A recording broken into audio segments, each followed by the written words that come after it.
Well, I always knew I wanted to be a nurse, and I'm the middle child of 8 kids, and so I was always a peacemaker. So at any rate, I went to nursing school and graduated in 1970, worked in hospitals, and then eventually I worked in long-term care because I got better hours when I was having my children. And then eventually I went into home care, which I love because it was a lot of one-on-one time with someone in their home. And I eventually was director of the agency. And at some point, I decided I would be better utilized in my own business. So flowing along with what I believe.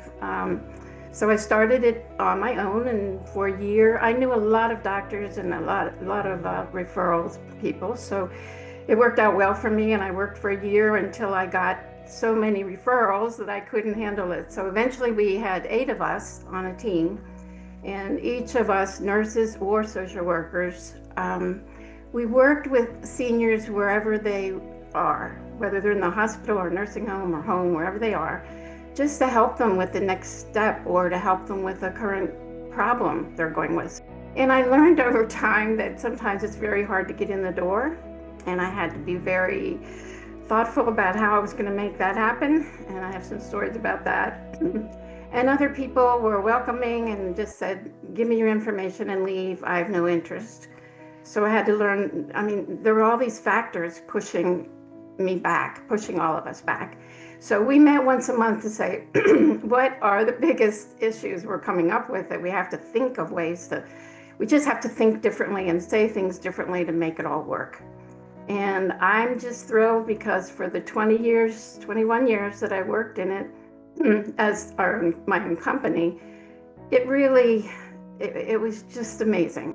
Now I'm retired, but I did write a book, and I wrote that because I wanted to share what I learned, but also so many people I worked with asked me to write it. I have 2 sisters who are writers, and so I thought, I'm the nurse, I'm not the one to do that. But I'm thrilled that I did put it down and write down the stories, because I think, at least for me, stories mean a lot. It explains more how you can do some of the things that are listed that are best for you to handle situations.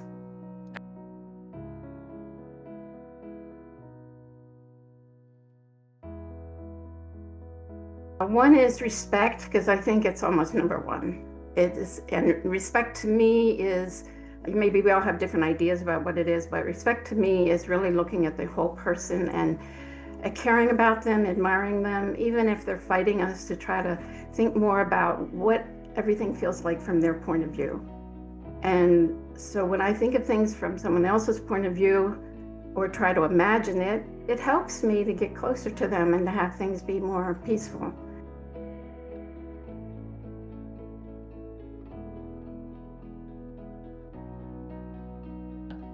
Well, especially with memory loss, we have to be careful not to do anything too quickly, not to do anything from behind, which scares them, to look right at them, and maybe less words and more touching. Like if we want someone to brush their teeth, and even if you put the toothbrush in, they're not doing anything, you just gently guide them, but from the front so they can see you, because we forget, because they're thinking a little differently, a lot of things frighten them. So I think that's kind of number one with them, besides just caring about them. And if anyone pushes back and is upset, I back off a little, because I don't want to get to that point with them.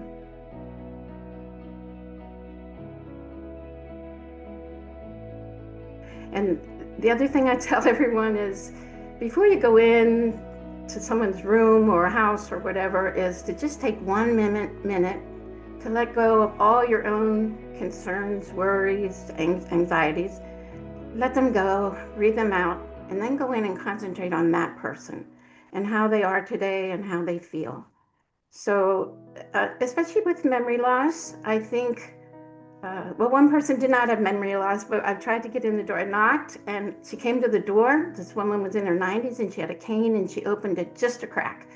And she said, give me your spiel and leave, because my son told me you're coming. And I said, oh, okay, he told you, that's good. And I said, it's kind of cold. If I could just sit down for a minute and tell you, I'll leave quickly. And she said, oh.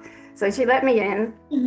And we sat down, and I knew from history of her from her son. So that always helps to know what their background is, because long-term memory, I think, helps them still for a long time. So I said to her, before we start, I just have to tell you, I heard you had your own business. I have my own now. I'm just learning lots as I go along, and I'm sure that you learned a lot that you could share with me. I would love to come back sometime and share. And she goes, oh, honey, I could tell you. And she started going off on the stories. And I said, oh, I love hearing this. I love hearing this, but I have to come back because I just wanted to let you know your son wants you to know me. Because if he's ever unavailable or something happens to him, anything comes up, he wants you to know someone else who can come and be there for you. And she said, oh. And I said, that's really all it is today. When you said, give me the spiel, that's what it is. I want you to know me. And then I was ready to leave because I told her I would make it brief. And she said, well, you don't have to go. We're just talking. From that point on, she let me in every time. And she is a person who lived alone with oxygen. And she didn't wash her hair much. She didn't want AIDS coming. She just was, her nails were dirty. It was just very hard to see her in that condition. And I knew by looking at her, this is going to take a while. This is not 1 minute. So anyway, at one visit, I have to tell you, because I was floored, I said to her, you know, you have a son, which is great, but I have a daughter. And she gave me she allowed me to go with her to get my nails done. She gave me a gift certificate. And so this woman said, well, I have no need for that. And I said, I know. I said, but I just have to tell you how good it felt. I wish I could just let you feel how good I felt. And I said, can you excuse me a minute? And I went to the bathroom. I put a towel over my shoulder. Luckily, she had a bowl in her bathroom. I filled it with soapy water. And I came and she said, what are you doing? And I said, I just don't think I can leave today till your hand goes in this warm water and remembers what that feels like. And she goes, oh, for heaven's sake. So she put her hand in. And she let me clean her nails, and we just talked away. And then she said, okay, that's enough. So when I took it out and I dried it, she again said, that's enough. And I said, I know, okay. So I knew I couldn't do the other hand, but I did trim her nails as we were talking, just that one hand that we cleaned. So if I had pushed her and said, you're gonna have to clean your nails, they're really dirty and no one should live like this, I don't think I would get very far. So that's my approach, is to try to give people experiences, let them feel something, let them think something different, have music that they respond to. I think that's the whispering part, is just to find what they love. And then they feel that love again to what they loved.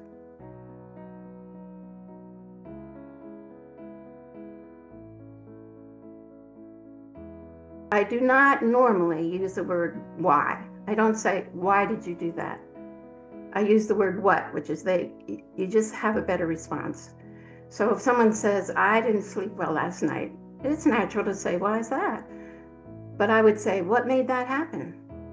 Then they can think about what kind of things made them not sleep. Not, if you say why, it makes them feel a little bit like, oh, something's wrong with me, I'm not sleeping. So I got to figure that out.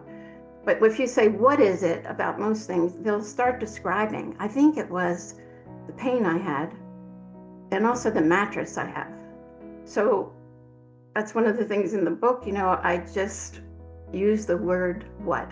So if they forget their medications, you're going to refill their medications and you see one empty from the day before, I don't say, oh no, you forgot your meds yesterday. I say, oh, the meds are still in here. I wonder if you took them from a different place or something. And I remember the gentleman, he said, well, I'll tell you because you're being nice to me, but I went out yesterday and I forgot them. And then when I came back, I thought I better not take them now. It's the wrong time. And then how can I take them again in the morning? And I said, oh, I get it. Yeah, all right. So all we need to do is figure out what to do on days you're going out. And he said, okay. So he started working with me on that, what he could do, whether he'd take some with him or whether he had a reminder of some sort. But it made him open up and say what really happened. He didn't feel punished by it or judge. I think being non-judgmental with everyone is important, because we don't really always know what the other person's going through, what it feels like for them.